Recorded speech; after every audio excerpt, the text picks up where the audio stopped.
When the Beatles exploded onto the scene in the States in 1964, we all know that the older generation and the critics weren't ready for them. But it always blows my mind to read what the critics wrote about them at the time. And I quote, "The Beatles are not merely awful. I would consider it sacrilegious to say anything less than they are god-awful.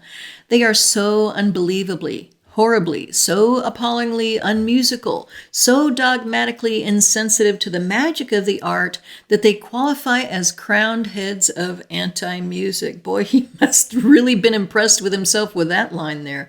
And it continues. "Visually, they are a nightmare. Tight, dandified Edwardian beatnik suits and great pudding bowls of hair.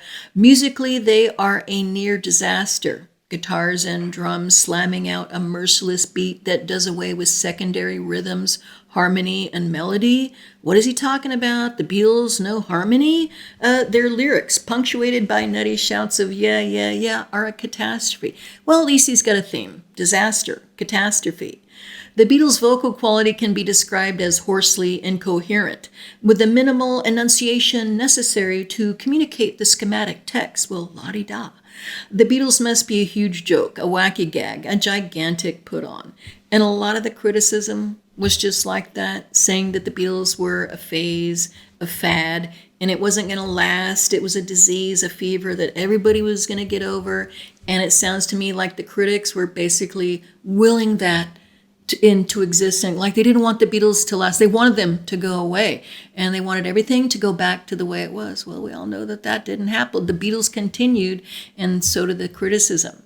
And in 1966 with Revolver, the critics said that they were abandoning their fans, okay, with the new sound, that psychedelic sound, and they said that it was overproduced.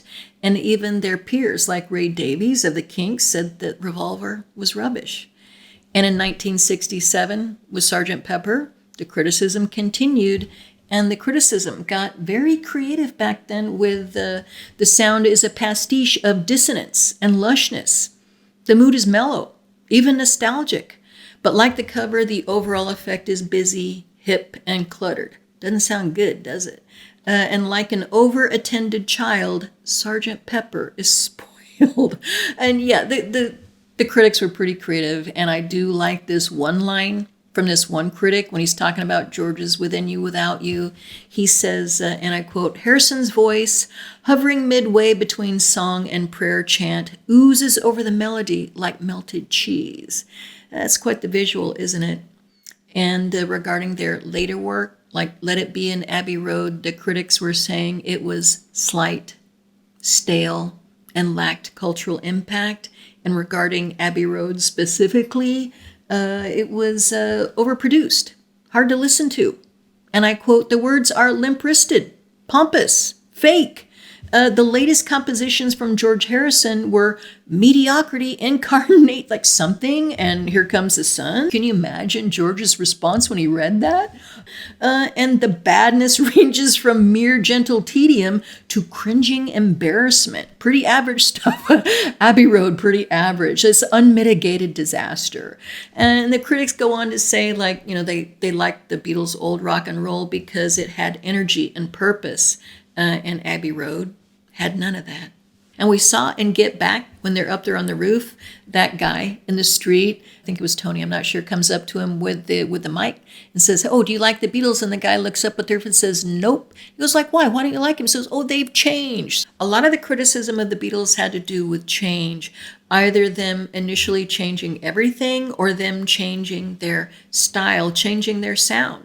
Rubber Soul, Revolver, Sgt. Pepper, Abbey Road, and expectations. The Beatles, they had raised the bar so high, not just for everybody else, but for themselves as well. So they were always expected to have this cultural impact, to say something, to have meaning, to have purpose to their songs and to their lyrics. And if they fell short of that, well, then the Beatles they're irrelevant. You know, they're breaking up. They've lost their touch. They're leaving their fans behind, all that stuff. So can you imagine that kind of pressure, to have those expectations on you, not just when you're the Beatles, but when you're solo Beatles. So no wonder they never wanted to get back together, because they were never gonna meet those expectations. And so now, solo Beatles, John, Paul, George, and Ringo, they had those same expectations, which wasn't fair. Obviously, it wasn't fair to have those expectations on them, and they all handled it differently. John handled it by being John, saying whatever it was he wanted to say and doing whatever it was he wanted to do, even if it was just watching the wheels go round and round. And George was going to give the critics like a big FU, just like with when he was in the Beatles with It's Only a Northern Song. He gave the critics and even the labels like a big FU, Blood from a Clone. And Ringo didn't have as high expectations on him, and so now he is exceeding our expectations, and good for him, well deserved. And Paul, even though maybe sometimes he will say that he doesn't listen to the critics. I saw in this one interview, he said, I don't listen to the critics. He says, lying through his teeth. Are you at all concerned about what the critics say? No, he said, lying through his teeth. Not at all. No, he said he's reached for the review. No. Oh. Yeah, I'm too concerned, probably. And of course, he listens to the critics. Of course he does. And of course, he's going to do all he can to leave that stuff behind because, he doesn't always look behind, he says, in his work. He's always trying to change and evolve because that's just who he is. But with us, we can look behind, just like I said before. we as critics or as fans or whoever, we can look back and we can change our minds, and we can look back on their stuff and say, oops, it really was better than what I thought, and I was wrong. And some of the critics did change their tune, but some of them stood by their criticism, and good for them. Criticism, feedback, it's good. It helps you to improve. It helps you to grow.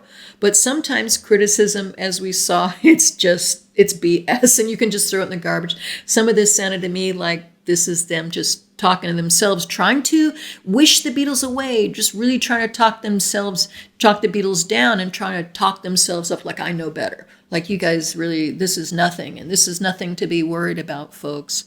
But there was this one critic from 1964. He was rather pragmatic in his criticism. He did think that the Beatles were going to fade away, and he said, just like Elvis or Frank Sinatra, they got really big, and then it all kind of died down. And he said that's predicted. He said, this is predicted here. He says it's going to happen with the Beatles. And then he goes on to say, though, and I quote, "In the meantime, there are two ways to handle the situation. Either grin and bear it or relax and enjoy it, for the Beatles are inevitable." I love that. Like, the Beatles are inevitable. Thank you so much for being here with me today. I really and truly appreciate it. And until next time, peace and love one another. Take care. So sometimes the critics get it right. They're inevitable. Hello? Is this like on? What? Just film it, so I think it's just okay. Just shout it. Okay. Yeah. Ready?